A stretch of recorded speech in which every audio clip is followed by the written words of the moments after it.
Hello, everybody. Tuning in live for the fourth week in a row, of which I am quite proud of.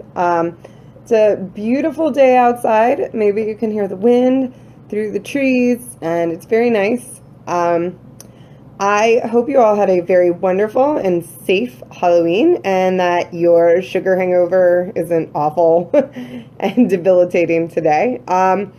As always, I love to see and hear about your costumes, so please tag or whatever MissHeard in photos of you or your kids or your pets looking adorable in their wonderful costumes. So as you know and have probably been hearing nonstop for weeks, it's midterm election time. Election day is officially Tuesday, November 6th. If you did not know that, be sure you write that in your calendar. So during midterm elections, all seats in the House of Representatives are up for grabs. Many senators' seats are up for grabs, and governors as well. And with so many positions and important issues at stake, it's super duper important for everyone who can and is able to vote to make their voice heard by voting, whether they do it in person or by mail ballot. So recently I came across an article, and maybe you saw it too, it's been shared a lot, just absolutely lambasting young folks for not voting by mail because they don't know how to mail things. And yes, some, but not all states require postage to vote by mail, but it's a whole other conversation that is not one for the MissHeard live chat. Anyway, I read a ton of people getting understandably upset and some laughing because everybody just automatically knows how to buy stamps and mail something, right?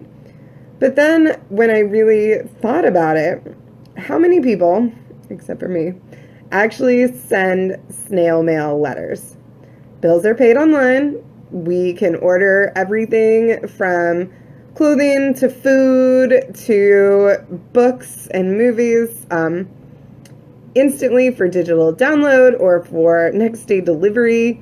Amazon has its own delivery force. And so why would anybody even go to the post office?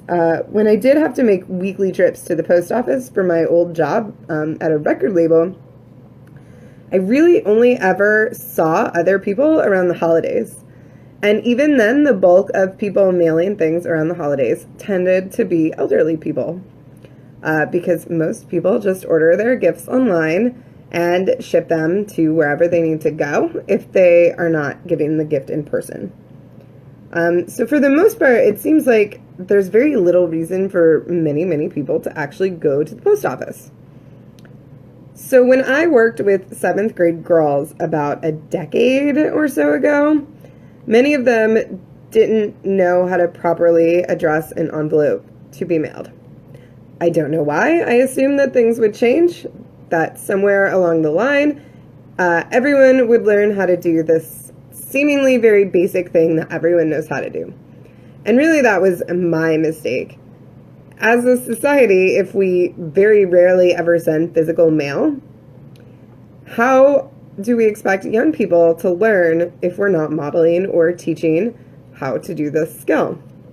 It's true, I guess people could Google it, but I imagine very many young folks assume that they should know how to do these things and actually feel very embarrassed or off-put when they don't know how to do something like mail a letter or a package. So if you are one of these young people staring at your mail ballot that requires postage, please go to the post office and buy a Forever stamp. They cost 49 cents, and when you buy a Forever stamp, it is good, forever, even if the price of a stamp goes up. So after you've put your to address in the center of the envelope and the return address, which is your home address, in the upper left-hand corner, you are going to stick that stamp in the upper right-hand corner of your envelope, and you are going to drop your package into an outgoing mail slot. Ta-da! It's really that simple. You just peel the stamp, stick it on the corner, and off it goes. Especially if your package is already addressed, or your letter, or your mail ballot. So not only is this an important skill for voting and thinking about midterm elections, but sending in physical mail, knowing how to send in physical mail comes in handy when you need to mail a resume, a sample of your work, a portfolio, send a thank you card, or just enjoy some good old vintage snail mail. Seriously, it is fun getting something in the mail that is not junk or a bill. I would encourage you to try it. So I will be teaching these basic correspondence skills in MissHeard Media's upcoming How To 101 Life Skills Crash Course live event.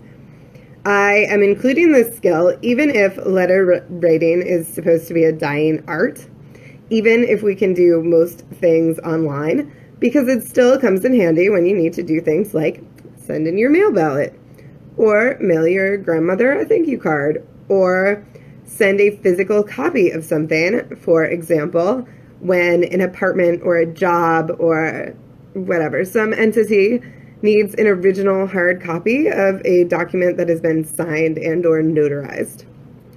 So there are still plenty of spots left in our how-to course, which is on December 8th at Joe's Movement Emporium in Mount Rainier, Maryland, which is in PG County. The event is from 10 a.m. to 4 p.m.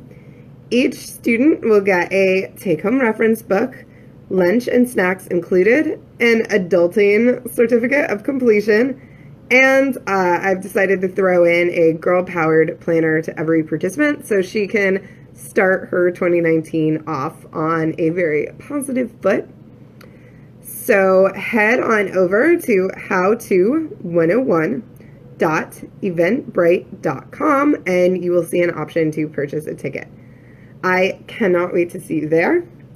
And in other quick news, on Saturday, I will be vending at the Mill Creek Parish Holiday Bazaar, which is in Durwood, Maryland, near Gaithersburg. I'll be there from 9 a.m. to 2 p.m., and you can get a girl-powered planner, you can learn more about the how-to event, and you can grab a Girl Power Will Save the World shirt like this one, so you can look awesome, or you can give it as a gift. I guess that's okay too.